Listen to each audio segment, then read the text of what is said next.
You can hear that music? I hear that music, man. Yeah, that was your intro music. Oh, I hear it. We're live, baby. We live. That means We live. We live now. We live. Nah, but first of all, man, Mike, I just want to say thank you for coming on.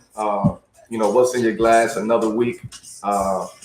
We've been doing this throughout this quarantine, just trying to, have some fun, trying to educate some people, trying to get some insight, trying to see what people is doing. But before we get into all of that, I just want to give a virtual cheers to you and to everybody that's watching, the viewers, the fans.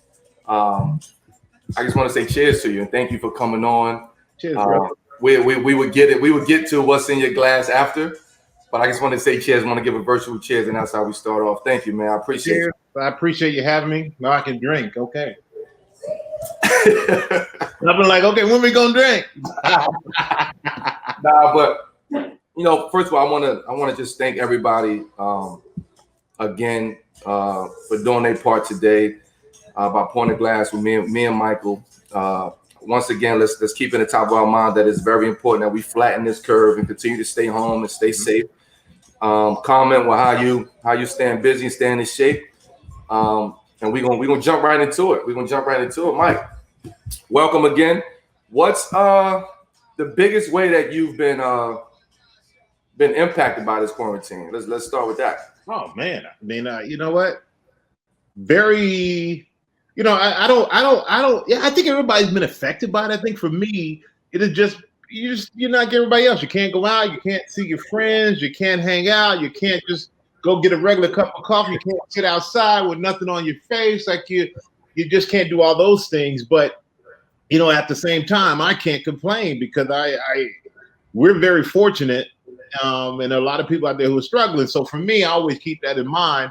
That whatever complaints I have, somebody else will always have it worse. And someone doesn't have the ability to, for me, I go to work every day. I go to GMA every day. So I get out of the house. There's some normalcy to it. But the biggest thing overall is haven't been able to see my kids. So hopefully that will end by next week and I get a chance to finally see my kids again. Got you. It's what's one. I mean, obviously, what's one thing you've kind of been thankful for, like during this time? You find out when you're stuff like this, like good friends, man. I'm thankful for good friends. I'm thankful for health. I'm thankful for my family and that they're healthy and that they're the kind who are going to stay in and listen. Kind of like what. Black people don't really swim that much, but they stayed out the water, They're staying in the house, they're away from this thing. They ain't trying to mess around at all. I'm most happy for everybody's health and everybody, just doing what they need to do to stay healthy, man. What's one thing you've learned about yourself during this quarantine? Oh, it's a lot. It's a lot. It's a lot. But one thing I've been learning how to cook. So every Friday night I've been cooking up these serious meals. I ain't gonna lie, man. This cooking's hard business. I take my hat off to every chef, everybody who is the head who cooks in their household, man, woman, child. God bless you. Yeah, amazing. Cause it is no joke. I'm just sick of cutting stuff, man. You ever try to dice onions and garlic, and I'm like, man, I just can we just order Shake Shack? But it is I've learned that, but I've also learned I've learned to stop being in a rush. And I've learned how valuable my time is. It's really made me prioritize my life even when we come out of this, or how I'm gonna handle stuff, do stuff, how much I'm gonna do, what I'm not gonna do. Right. Because before you know it, hey man, I got like 101 things going on every day. Now I don't want to do that anymore. I want to do what I want to do. I agree with that. Let's before we keep on going, let's talk about the wine now. What's in your glass? Lafitte rosé, man. Lafitte rosé. Well, you know what? I chose the rosé tonight because you're chilling. You don't have to wake up at 5 a.m. tomorrow. I do. I gotta look. My son wakes up at 5:30 for school.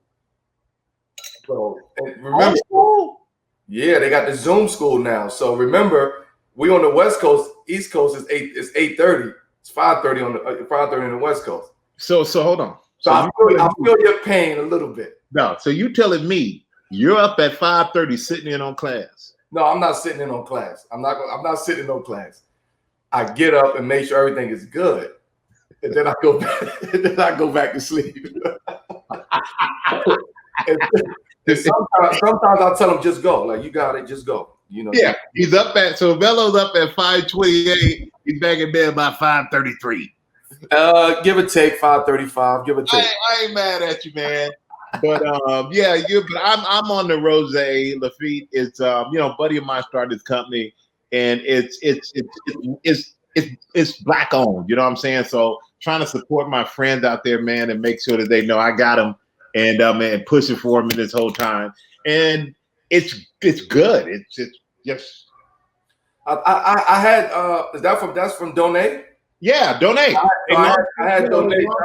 Shout out to Donate. I had Donate on, I think, last week or the week. You had him on last week? Yeah, I had him on, and we were just talking. We did a 10-minute segment talking about Lafitte, him being from Baltimore, me being from Baltimore, and just we had a similar, an interesting connection. So big shout out to Donate. Yeah, but I love like seeing stepping out of that box. Like, this is from Saint-Tropez, man. Right. Just to me, the thought of him going over there and making this happen is amazing to me. I gotta support that. I love the entrepreneurial spirit because that's very much how I am. Right. And the biggest thing, if it wasn't good, I don't lie, I'd be down there with some 100-acre or something like that. But it's good. I enjoy it. It's lighter, and tonight's a lighter night. But if you were doing this on a Friday night, this call would be crazy. Yeah, it's party time. Party time. Mm-hmm. I'm drinking a 2004 Joseph Drone Claude Delaroche. So, what do you like about it? What do I like about it? I like it's light. It's Pinot. It's, let's show the bottles, give them some love. That's what we have out there. It's a very light wine. Burgundy is, it's a saying in wine culture that they say all roads of wine leads to Burgundy. And once you go Burgundy, you're not going back. And I do feel like that sometimes. Starts with a B too, right? It starts with a B. Once you go, okay, you don't go back. I got you. You don't go back. So I'm curious, man. How did you get so interested in wine? It's something that evolved, right? It was an evolution of learning, listening, experiences. I never thought I would be where I'm at now in regards to wine and loving wine and being experienced in that 10, 15 years ago. Right. So and I started early, like 06, 07. Just drinking wine, right? It was just drinking wine, and I started to love it. It was California cabs I was drinking, and then once I got to New York, I started, I got in there with some rich people, man, some real wealthy people, and they, I had to work my way into those little wine clubs, because as you know, in New York, those little clubs, they are powerful, and you can't come in there BSing. So I came in and I worked my way. I did my, I paid my dues, and now I come out and I see the other side of it. But one thing I learned too, like you're talking about how powerful it is, but it also powerful in more ways than just the wine. It's that connection. Absolutely. And that connection is business. I mean, that connection there's so many tentacles off that connection. But it's interesting, like you started back in the day, you even laughing at yourself, talking about what you were drinking. And all I can think about, to be honest with you, man, is you drinking Ripple like Fred Sanford. Listen, I've tasted it before. I won't go back to it, but I've tasted it. Oh man, you're like college. My college days, I want to tell you what I was drinking, but yeah, man, it's kind of, I think when you, especially for me in New York, like you get around a certain group of people, you have access to things that you never had access to before, and you just learn. And you learn what your palate is, you learn what you like, what you don't like. And it's just kind of like an evolution, like you said, but it's an evolution in wine, just like it's an evolution in life. Yes. I totally learned so many things that I never would have imagined or how things work when I first moved to New York. You know what I'm saying? This is kind of an evolution of that, kind of like the evolution of learning everything that I know now from just experiences of being here around the people I've been exposed to. Right. So yeah, man. How did you get into wine? Like, same as you, just kind of being out and about and just drinking and having friends. You know, the one time I really got exposed because a friend of mine who's from LA called me up and he said, Mike, I'm coming to New York. I got some friends of mine. We're going to have dinner. I want you to come meet us. One of them owns 100 Acre. The other one owns Beret. And so I want you to come to dinner with us. They're going to bring all the wine to the restaurant. Like, I didn't know you can go into like a series, like a restaurant, and bring your own wine. Yeah, you just got to pay a little cooking fee.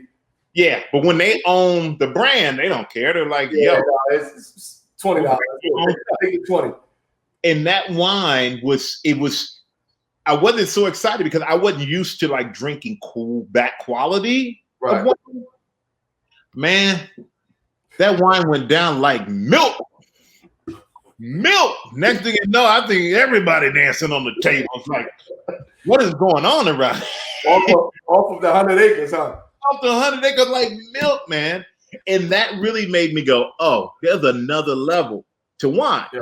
So a few years ago, we took a great trip, a big friends trip, man, to myself, my business partner, Constance, my boy, Jay Glazer, Wiz Khalifa, my boy, Sandy, like all in a couple. We took a great couples trip down out to Napa and just had the experience of going through all the different vineyards. Right. I mean, you got to learn, though. You're supposed to sit. Don't be drinking the full glass of everything they give you because it's going to be a long day. But I had that experience too. That first, like when I first started, the wine was so, what I was drinking, it was good.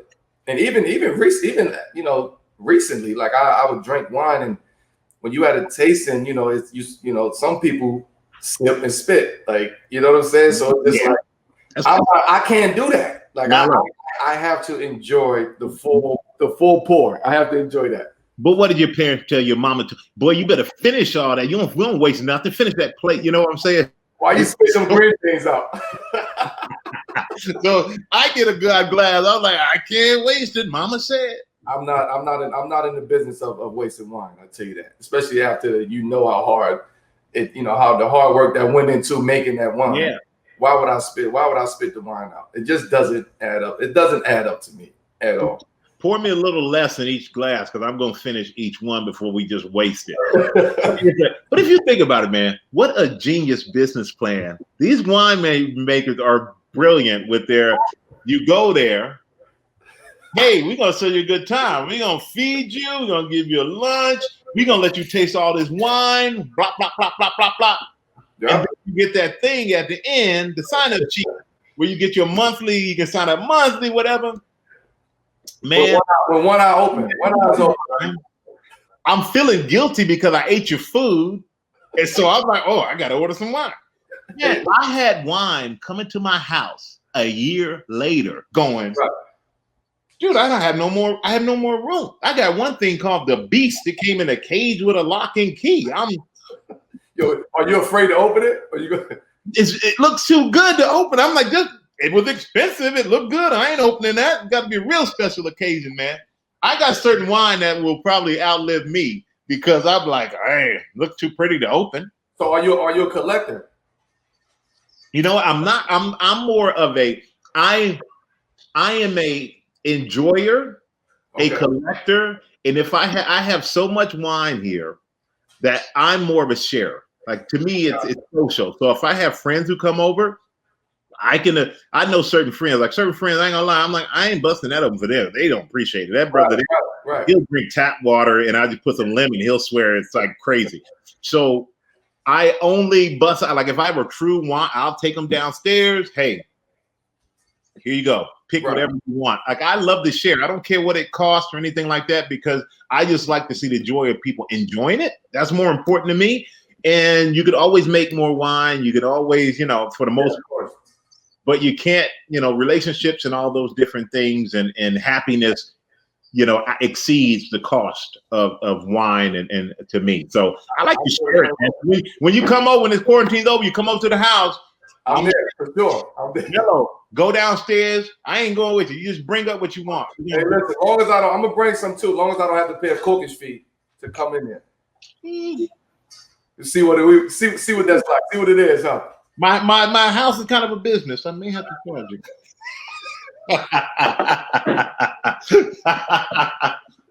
Oh man, I'm like that too though. I collect, but I also like to drink. And I always say the wine is only as good as the people you drink it with, right? So if it could be the most expensive bottle, and it's somebody that I feel would appreciate that, I'm gonna open it. There's no need to save it. Eventually, we're gonna have to drink it anyway. So why save it when I can share it with people to give them that experience? And if it's somebody who is less experienced than that person, I have a couple already on the table. So it looks good. It looks good when they come in the house. Oh shit, this wine right here. We got to take this. Can I get some wine? Sure, it's 6-7 bottles right there. Y'all can deal with that. Work yourself out, but you're smart. You know your guests. I know my guests. I do the research on the guests. And then it's crazy because one thing that I do, if I have friends come over to the house, because I've done this, you go to someone's house and you got to take a gift. I always take a gift. I'm not going to show up empty-handed. So I go and I get a great bottle of wine. You take it to the house. That wine sits on the counter, and you over there drinking some other stuff. And I'm like, can we tear into what I bought? Because I know I'm going to like it. So do you ask that? Do you ask, can you open that? It depends on the friend. It depends. Okay. If it's like a new friend, I'm going like, maybe they'll get the hint. Right. If it's oh yeah, man. Hey, let's open this one up. Because when people come to my house, I offer them what they brought me. Right. Absolutely. Yeah. I don't say, oh yeah, let me put that away. No matter how nice it is, we're going to enjoy it. You brought it. I want to enjoy it with you. I don't want you to feel like, oh, I'm just harboring the wine for my own consumption when you're gone. I want to share it with you, man. Because deep down inside, they really want you to open that wine. Because I know how I feel. I want you to open wine. So all my friends, when I come over and I bring you something, open it. Oh, don't sit there and act like it's just, he brought us. Now I brought it for me too, not just you. For us to drink, and I'm hoping everybody kind of get that have that understanding when they come to my crib and we drinking wine. Let me let's kind of transition a little bit. What was it like for you as a football player, transitioning from that to being a full-time host? Did you know that that's what you wanted to do, or that came later? And how was the transition? Man, it came. I didn't know. The transition was hard. I hear so many people, it was such a natural transition and blah blah blah. I'm like, nah, man. Yeah. I worked a lot of years when I was playing, not knowing that I was going to do what I'm doing now. But I worked a lot of years just because it was fun for me to do this type of thing. And for me, naturally, I'm more of an introverted. I'm an extroverted introvert. So when I'm not at work, hold on. Explain that. Elaborate on that. Okay, when I'm at work, or if I'm here with you because I know you and we're doing this. Or if I'm on camera, I can do whatever, man. I don't care. I don't care what you think. I'm going to have my fun. I'm going to be me. But if I'm walking down the street and somebody goes, Michael, people are shy. I just like, hey, it's not that I don't want to engage or talk to you. I'm shy about the attention. Right. And I learned that about myself when I was a kid, man. The first year I played football, I was 7 years old. And I was a heck of a football player. Like, I was really good. And the parents would cheer. And I would cry the entire game because I would make a play, they cheer, and I'd just be bawling. The coach would pull me out and be like, what's wrong? Nothing. They put me back in. I get up playing and crying the whole time because I loved to play and I loved doing well, but I didn't like all the applause and stuff. I don't like all the attention on myself. And but it's weird now because a lot of attention is on me. Right. and handle it. But when I don't have to be in that situation, I'm completely removed. I am like chill. Like, yeah, not my deal. Right. What is like your favorite thing you get from hosting? Right. That playing the sport or playing football didn't give you. Man. My favorite thing in the world is playing football. I mean, if I could have kept doing that, I would have kept doing that. But at some point, you got to realize that you just aren't what you.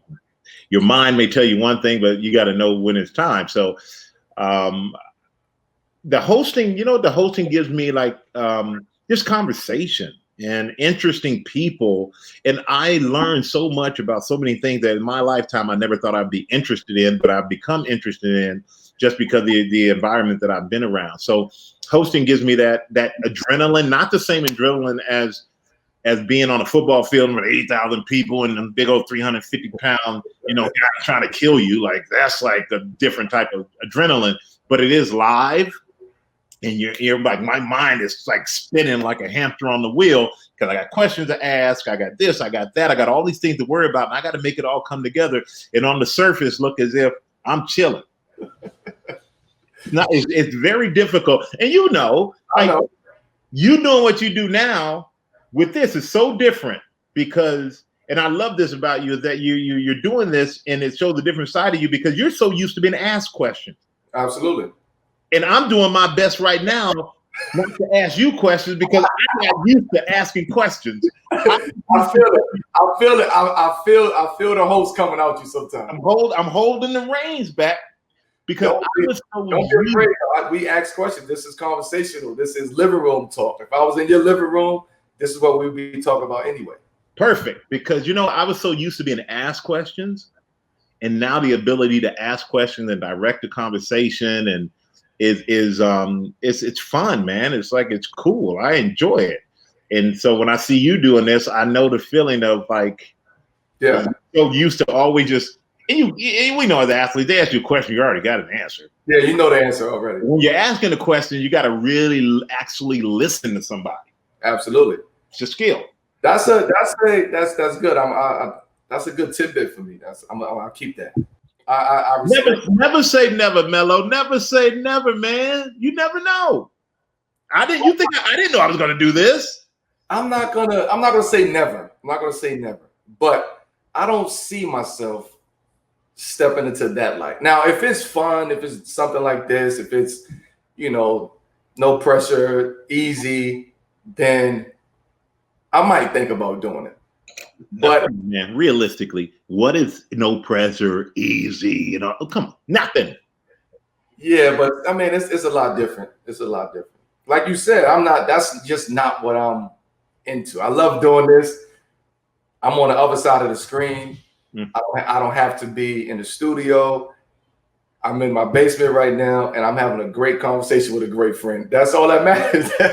That's more important. That's more important to me at the end of the day. Cheers to that, my friend. Cheers to that. I ain't mad at you on that. Cheers to that. I'm gonna get a couple fans in here so we can shout some guys out. Let me see. Mr. V said, "What did you think of Last Dance finale?" I thought the whole thing was fantastic. The finale at the end. Oh, I needed to just lead a bit. I literally had to watch. I didn't watch 7 and 8 until yesterday. Okay. Because I just got busy and everything else would work, and then I didn't want to start too late because it literally every episode hyped me up. Right. It got me so like hyped because that took me back to like watching Mike and the Bulls and Dennis and Rodman. Dennis and Scotty, who I love, man, and just it got me so hyped. But then last night watching, I got hyped. But then like the last 20 minutes, I was like, okay, it's coming. It's kind of, yeah. But overall, it's one of the best documentaries that I've seen on anyone in sports. I love the fact that they let these guys tell their story and they didn't bleep out anything and delete any. They just kind of let it be what it was going to be. And I liked hearing the different perspective from Isaiah and all the other guys who didn't like Mike, who played with Mike and didn't like him, who didn't play with Mike and didn't like him. And I like hearing Mike going, okay, I never had a problem with the glove, you know, and then they but I love Gary. Gary's my guy, man. But it was so interesting and fun to see all these things that I grew up with watching and kind of the backstory to it. And how crazy, like Dennis, man. You know, the Worm, I watched the 30 for 30 on Dennis, and I said, man, this guy is amazing. And I you know, run into Dennis a few times. And but to see that and then to see him in this documentary made you realize how special of a player he was. Yeah. How special, like Scotty, Mike and Scotty were Batman and Robin. And then Dennis, I don't know what you classify him as, but they were like the perfect team, man. It was insane. But you need a vacation in the middle of a season. Come on, son. But listen, so no, listen. I'm gonna be honest with you. As an athlete and going through the season, right? I know it's probably you probably felt this at times during the NFL season, but in basketball, playing an 82 game season, there comes a point where it's like, oh no.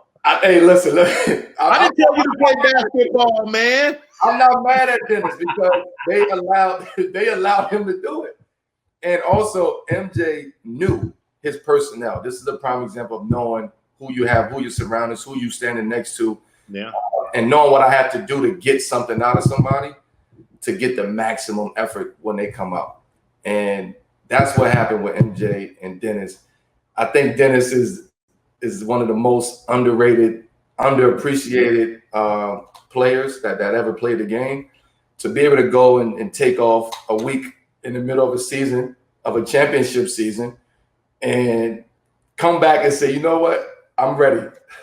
Well, he was supposed to have like 2 or 3 days and took a week. He took a week. Then, how about they win the playoff game and then he's in the WWE ring instead of being at practice, and then he comes back and they're like joking about it. You know what would have happened in the NFL, man? First of all, I will say 82 games, that's a lot of games. I don't understand how you guys do it. And you know, when you watch basketball from afar, like on TV, before I ever went to like a real game, and guys run up and down the court and you do layups and some jump shots or whatever. But when the first time I ever went to a real professional game and got up close, not when I went with my dad, my uncle gave us some free tickets he got from work up in the 300 section, the Houston Rockets, where I couldn't tell if Akeem Olajuwon was, you know, Cedric, if it was Maxwell. I couldn't tell who was who. Those called they the nosebleeds. Yeah, nosebleeds. But when I got like courtside and could see it, man, banging. Yeah. Banging. And then you're running all day and you got to get open to get an open shot and you got to do the picks and you got like it is so strategic and so incredibly exhausting that it gave me a different appreciation, man. So when I watched The Last Dance, it's amazing to see somebody who goes out night after night and puts up that type of production and a team that goes out night after night and does it. But the only way you do that is you have to be extremely competitive, first of all. Secondly, you have to not want to let your teammates down. I think that's why that team was great. The teams were great. Yeah. Because we don't let each other down. And that's just holding yourself accountable, right? Because you know how pivotal it is and what you bring to the game. And at the end of the day, if I don't do what I'm supposed to do, I'm letting everybody else down. Yeah. And I think Dennis, he knew that. Like he understood that. Hence why MJ said, listen, let him go. Like let him go get a couple days, let him come back. I guarantee when he come back, he's gonna be ready. Let him go party in Vegas for a little bit. But either you're gonna let him go party. I think he and Phil realized that either you let him go party in Vegas or we're gonna lose him for the rest of the season. Like he's not gonna be there. He's not going to do what we need him to do. And I respect that. I think that's the great thing about a great coach and a great captain on a team. And that's one of the things I miss the most about football is like that captaining aspect of it, to have like 50-something, 60 guys and everybody's from different backgrounds. Everybody's got different situations. You got stuff going on at home that I don't even need to know about. I got stuff going on you don't need to know about. But when we walk into that locker room, we got to be like that. And we all got to be on the same page. And how you talk to different guys and understand different guys determines the success of your team. And, you know, for me, I got guys who are screaming, big tough guy, and you got to appeal to that, right? And be like, And then 2 seconds later, I got to look over at Eli Manning, who's like the quiet, most non-assuming, who just looking like he don't know what the hell he at halftime. Like, right. you don't got to like tone down the herd and be like, yo, man, let's just have some fun, baby. And I just shake his hand. But you got to understand each teammate that way. So this was a great example of that. And I'll be honest with you, man. MJ is cool, man. I love MJ. I enjoyed hanging out with MJ the times that I have. He's always been great to me. Yep. Now, I grew up watching him. I had the first pair of those Air Jordans, and my mom had them in the attic. My mom threw them out. You know how mad I am? I should charge her. You know how much her shoes are worth now? But the crazy thing is, I think I even forgot how incredible he was. Gotcha. To watch this documentary made me go, okay, argument's over. This guy can't touch him. Makes sense. Yeah. Makes sense. What let me ask you, since you mentioned football and just teammates, what was the culture like? What was the wine culture like? Was there wine culture in football? Come on, man. That's that smooth basketball stuff, wine culture. You know, we over there drinking that Mad Dog 2020 and all that other crazy stuff. Everybody sipping on wine. He got a wine company. He got a big in that.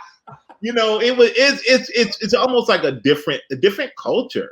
Yeah. Because I mean that's one thing I respect. Like you got 80-something games, man. We have 16 games. That's why it's so hard to understand Dennis in a certain sense, because we have 16 regular season games. We don't have a time for somebody to say, I need a break. Like you don't get that in football. Basketball, completely understand it. Baseball, I completely understand it.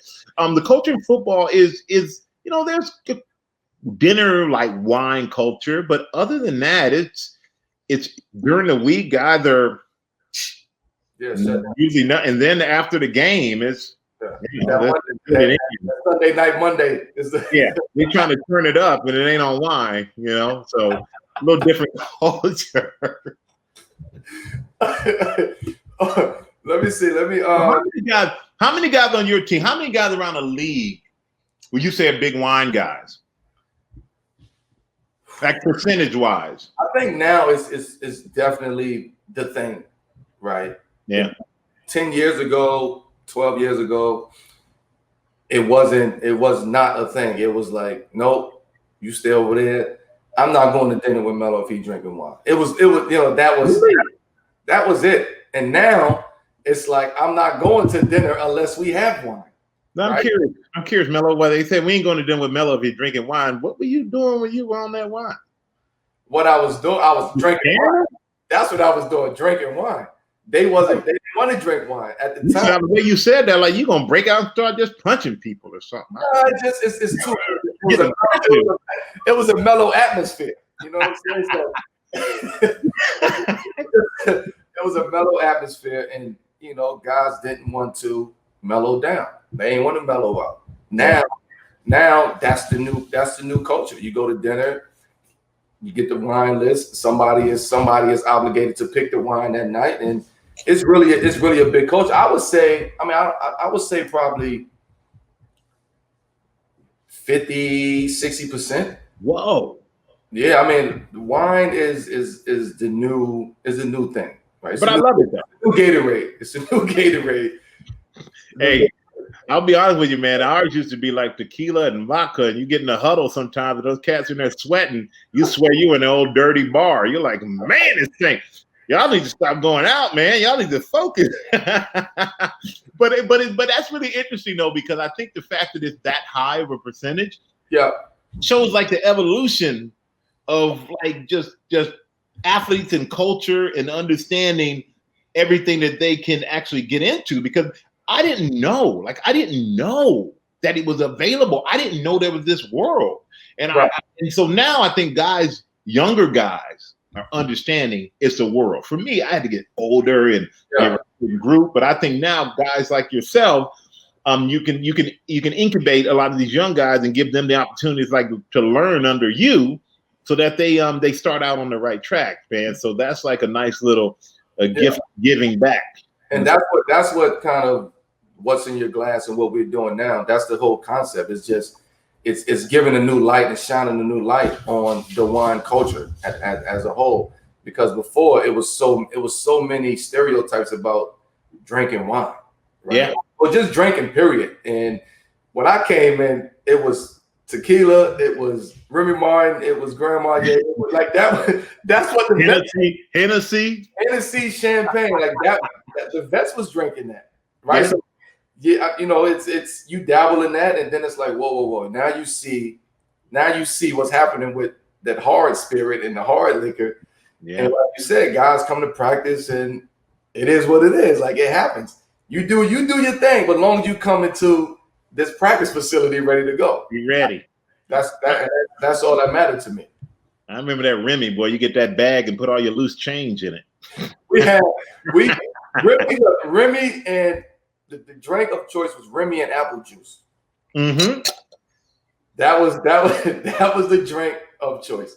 Didn't know any better, man. Didn't know any better at all. But you live and you learn. You live and you learn. Let's So we usually do this thing called first and last, right? So I throw some fun facts out there about your past and what you've been up to since then. So what's your first major sports event you attended? Oh man, first major sports event I ever attended. Crazy enough was probably I went to a basketball game, Houston Rockets basketball game when I was in junior high and high school, college with my dad. Other than that, it was the Houston Livestock Show and Rodeo.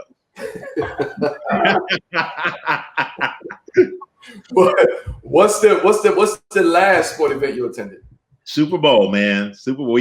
Fox did the Super Bowl, so that was great to be on the field to watch the Kansas City Chiefs win. But yeah, Super Bowl was it. So obviously we know that your last hosting gig is you're still in it. What was your first hosting gig? First thing I can remember, actually, I don't know if it's called hosting, but I had to interview people. Was like my second, third year in the league. I get a call from Sports Illustrated, from Fox, the local Fox station here in New York. And they asked me if I wanted to go to the Sports Illustrated swimsuit party. And I was like, hell yeah. The hell I wouldn't want to do that. Hell yeah, I'm in for that. Damn right. So I go to this party, man. I'm there. I'm just checking out the sights. I'm just enjoying the scenery. And these cats come up to me and give me a microphone. And they're like, well, you got to interview the girls. I'm like, what are you talking about? It was, Melo, when I tell you, it was probably the worst round of interviews ever. I hope that tape never gets found ever again. You know that tape is coming out. Somebody going to find it after seeing this. Let me tell you how bad it was. It was so bad that Vendela, I'll never forget Vendela, she was so nice. She took the microphone and interviewed me because I was so bad. She said, let me help you. I was scared to death. Which is amazing that I'm doing now because I was scared to death. That's the first thing I can remember ever doing. First time you were starstruck. 1993, got drafted by the Giants, flew me up, put me in the Marriott Marquis, and I saw Henry Winkler in the gym. The Fonz. Hey. Okay. What was the last time you were starstruck? Outside of today, when I interviewed you for Ad Week, and we did that Ad Week cover years ago. Cheers, virtual cheers. Way to slide that over there. By the way, that Ad Week was very special. I must say that was very special. Hey, I still got it, man. And I look at it, I just laugh. We had such a good time. The pictures are fantastic. The article's fantastic. And the crazy thing is, a lot of people. I was looking at somebody's question here. Eddie Simmons, did you guys overlap while playing for New York teams? What's the best part of playing in New York and all that stuff? But when did you start playing in New York? I came 2011, the lockout year. Yeah, so we didn't overlap because you were a little bit after me, 4 years after me. I'm through 2007. I retired in 2000 before the 2008 season. But the one thing about New York and the one thing about athletes, which I want to explain to Eddie and everybody, is even though we play different sports and we're in the same city, everybody doesn't know each other. First of all, exactly. Plus all black people don't know each other either. Eddie. Now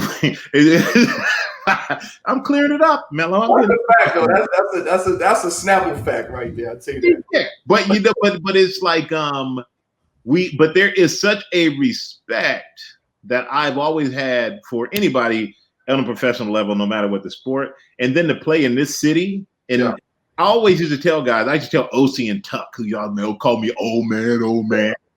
I was like, first of all, you guys gonna find out. As long as I want to play, I can be a starter. Right. I'll be one of the 11 guys out here. I'll be a starter. But I said, you wait till you have to be one of the 11, the one.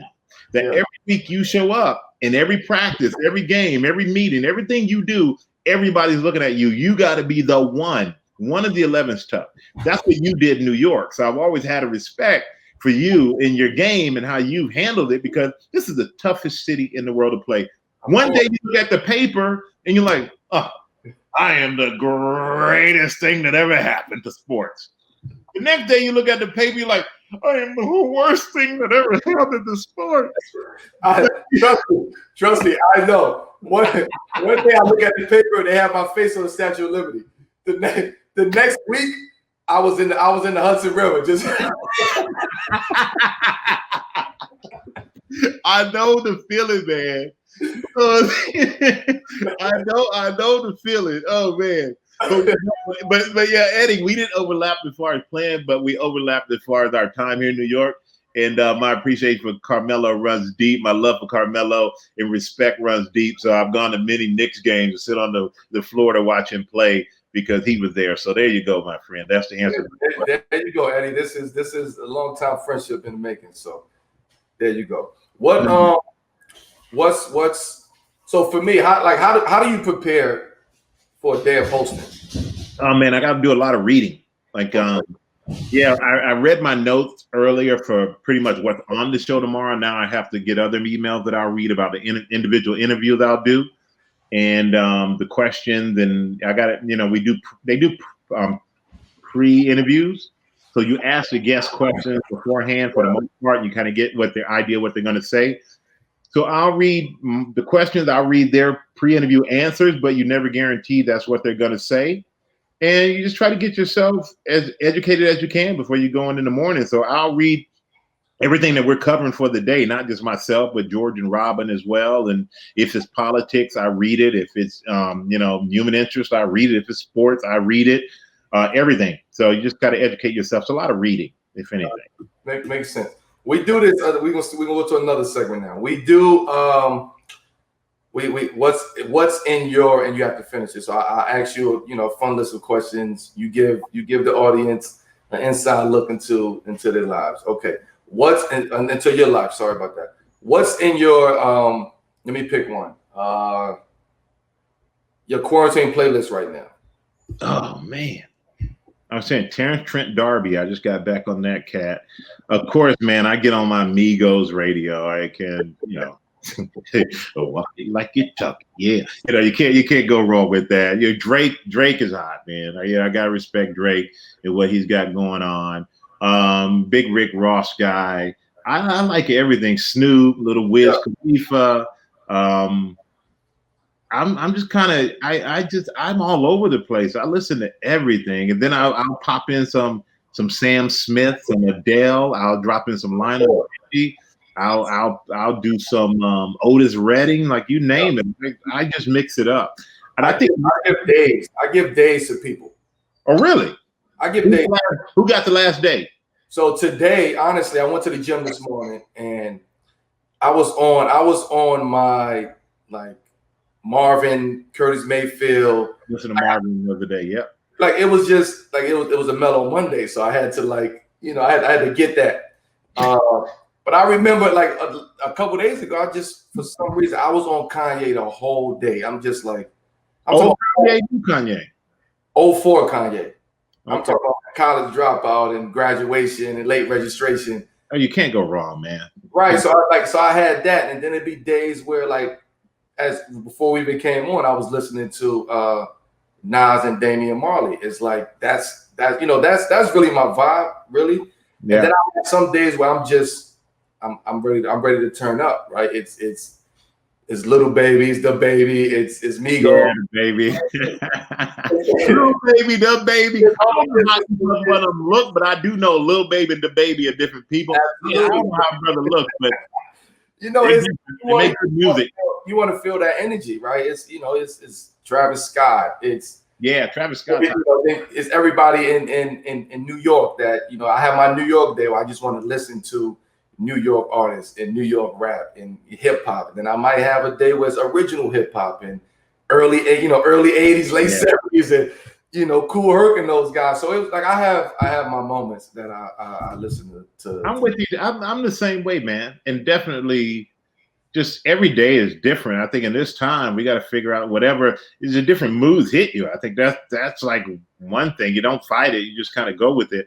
Yes. And Kanye, man, I gotta say, Kanye is a musical genius. I will give him that. But it's funny. I remember I went to the Met Ball some years ago, and he was. I was there when he performed. And okay, so. Well, okay. I'm gonna pour a glass of that. Wait, yeah. Let me do this for this one. Okay, here we go. There we go. All right, it's gonna be a good morning, America. After this one, I tell you that. I tell you. Okay, you were there. I saw you there, right? Yes. And Kanye's performing Met Gala. I'm like, oh, he's gonna kill it. We're going to hear some Gold Digger. We're going to hear some little college drop. We're going to hear everything, right? And this is when he came out with that album where he's going to go, ah! He's squeaking like a bird. And I'm like, he started doing it. I'm like, oh, just brother, what's he doing? What is he doing? But he's such a genius in the sense that he didn't perform any of that new stuff. And that's what but I mean, the old stuff. He performed only new stuff. But now when you hear it, you realize you bang into it because you realize this guy at the head of his time, he switches up so often that he doesn't put himself in a box. That I love him for that, man. I give him credit for that. Who's your so let me get to that. What's in your fridge? All right. In my fridge are a bunch of fresh squeezed orange juice. A lot of like liquor. Liquor diet? There's a lot of juice, actually. A lot of juice because as of today, I started a 7-day juice cleanse. That is listen, hold on. Jesus juice. So this is where the energies work in the world. So last night I started a 10-day alkaline cleanse. Right? Oh. So I started. I always do the Dr. Sebi cleanse like every couple months, just a cleanse. So I started last night. So it's funny that you said that you're doing the actual same thing. So I'm on 4 juices already. Yep. This is my snack. Okay, that's how I'm gonna look at it. This is my snack. Because I'm on 4 juices. I've drank so much water. Yeah. Literally, I carry this thing, man. I carry this thing around. You gotta have it. Refilling it and drinking it. And I drank so much water. I've never gone to the bathroom so much. I mean, I'm like, my prostate, I guess, is healthy because I am constantly like, whoa, this juice is crazy. But this is my snack. This is definitely the snack. So I got a week of this. Because, I just think I'm like you. I think at some point you got to clean your body out. Yeah, no, you have to clean your body, clean your soul, your mind. Exactly. It's in this time it's about challenging yourself, right? Because we can become so complacent and just doing the same routine. Our life has always been routine. So it's like how do we challenge ourselves to do something, to reach a new goal, to set a new goal? And I play with fast, different fasts and cleanses, and I just found that the Sebi cleanse, the alkaline cleanse, to be the best one that works for me. But what's also crazy though is that I find that I end up with more energy, even though I'm thinking, okay, I'm not eating food, I'm doing all this. I end up with more energy, more clarity of thought, all those different things. And you miss the first few days. It's like, okay, you want to just eat something, you just got to chew on something. But I love the fact that about routine and we're about discipline. Yep. So today I'm like, oh man, I went to buy some paper towels and I'm like, man, those Reese's cups with the M&Ms in them. You see those things? The new ones. Dog. And I see the things in the store and I'm like, discipline. They got the new Reese's though. I just saw the commercial last night. They got the new Reese's. Yeah. Half peanut butter, half chocolate. Yeah. Oh, I saw that too. I saw them in the store today. I'm gonna wait to the end of the week and then try to go indulge in that. Well, I say I saw them. I didn't eat them, but I did buy them. I got there at the counter waiting for me for as we kind of wrapping up here, we're gonna do it's a new thing I just started with you. It made me think about something. It's called buzzer beater toast, right? So I give you 10 seconds on the shot clock to give your favorite things in the form of a toast. So favorite things. So you got 10 seconds and favorite person right now. 10, 9. Right now, Melo. You. My guy, done. My guy, say less. Book. Oh man, I just got one by my guy John Carl from ABC. Wrote a book about following Trump in the White House. Like he's been following Trump around the country for the last 4 years. I got to remember the name of it by my man John Carl. Yeah. Please text me the name of that, please. I will. Please. Weird quarantine sports that's airing on ESPN right now. Oh man, they playing some sports I don't even know, like bad ping pong overseas, and people are betting on. I'm like, you don't know these people. Ping pong, man. Ping pong. Toast to. You got 10 seconds. Favorite podcast. Oh, come on, man. You know better than that. I'm on it right now. Say less. I don't consider this a podcast, but I would take that. What? In your glass. It's this Claude de la Roche that I'm drinking. But Mike, man, I just, we're gonna wrap up here, man. I just want to say thank you again. My brother, I appreciate what you do for me. I appreciate what you do for the culture. I appreciate how you hold it down on Good Morning America. I appreciate your fine intuition when it comes to wine and just that culture. Shout out to Donay. I know you're drinking, Donay's wine. When I get back to the city, we linking up and we're gonna have a big wine dinner. We're gonna figure that out and we're gonna make it happen. So again, virtual toast. Cheers. I appreciate you having me, man. And all love and respect. Be safe. Everybody out there, be safe. Melo, get to bed. You got to wake up for school tomorrow. No school for me tomorrow. No, I appreciate you, Mike. Thank you, man. I'm about no doubt, man. Anytime.